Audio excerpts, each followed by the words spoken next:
Assalamualaikum warahmatullahi wabarakatuh.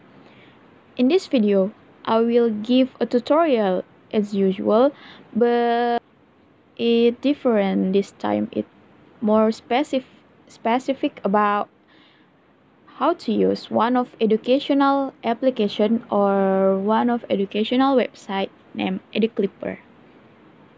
But first, let me introduce myself. My name is Aribeh Tisham Idris. I'm from English Department of IAIN Parepare. So, what is EduClipper? EduClipper is a website that lets users organize the educational content onto virtual clipboards. It's a lot like Pinterest, but it's for teachers. We also can join communities and courses that there are a lot of people from different countries in there. They are provide so many topics to be learned and discussed. So without any further ado, let's go to the tutorial. Okay, so the first step and the important step, open your browser of course and access educlipper.net, and then you will be redirected to the website and you can see the screen. This is the first page of EduClipper like this.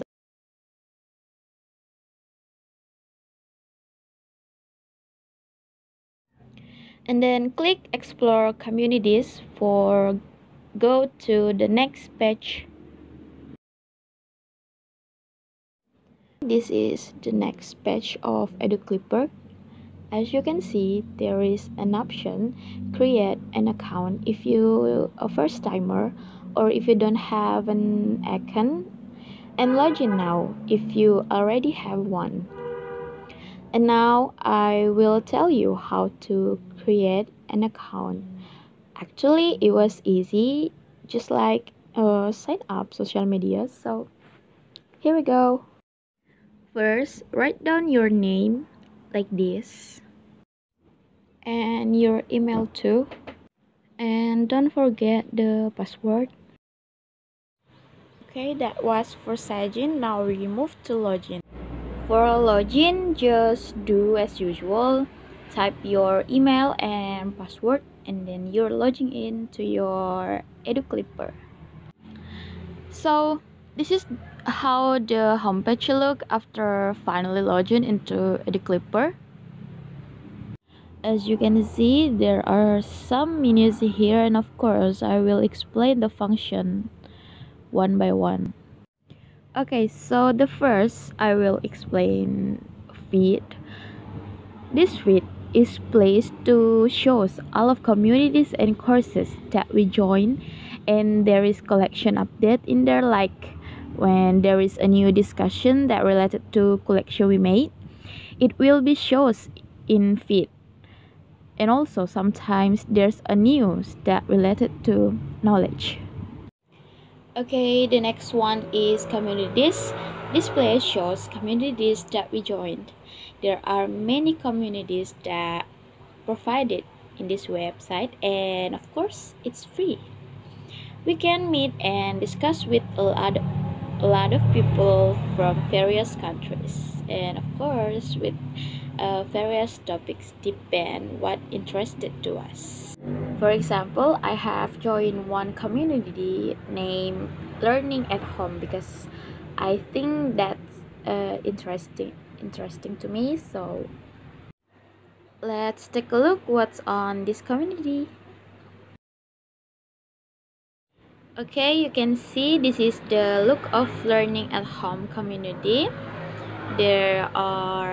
I see there are many menus either, and the design is quite cute.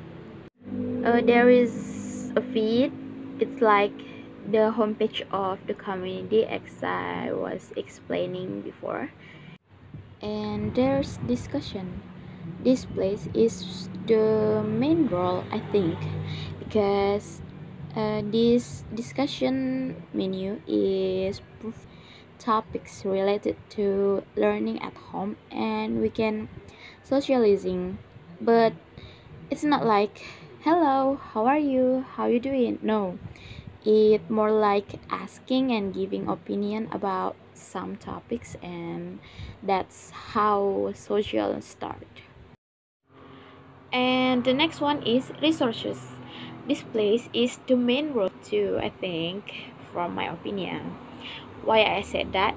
Because in here, teachers from community can share knowledge or information or subjects that either it document, photos, PowerPoint, and so on.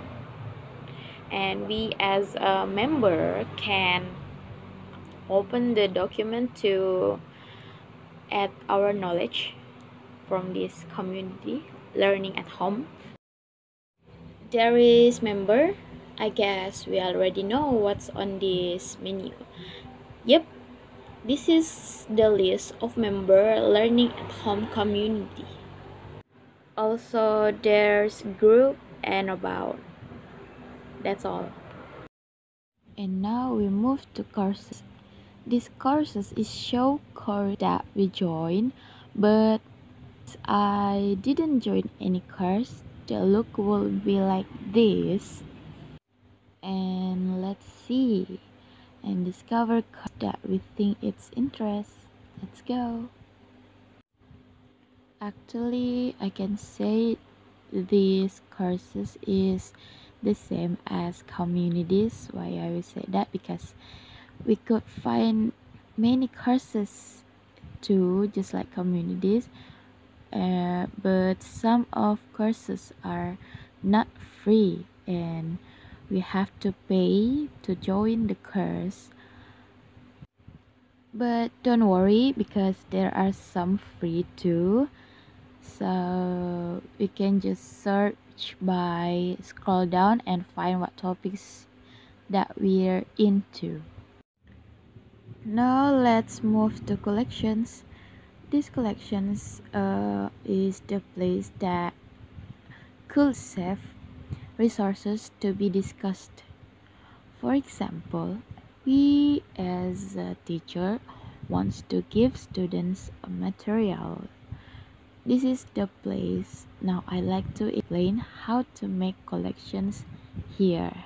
First click create collection and you can see in create collection we could find name or a title for the collection that we want to discuss later, and there is description to describe what the title talks about, and there's privacy setting too.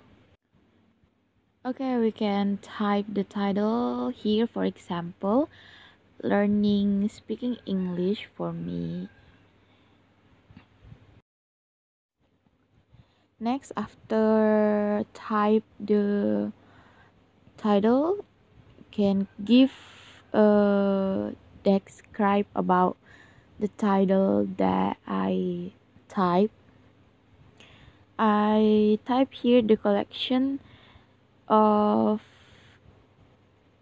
these resources is talks about material that connected to speaking English.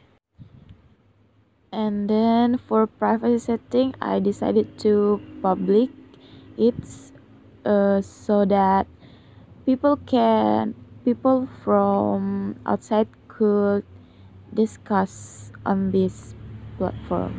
And finally, we made the collections. Now I'd like to explain how collections work, what's on inside the collection.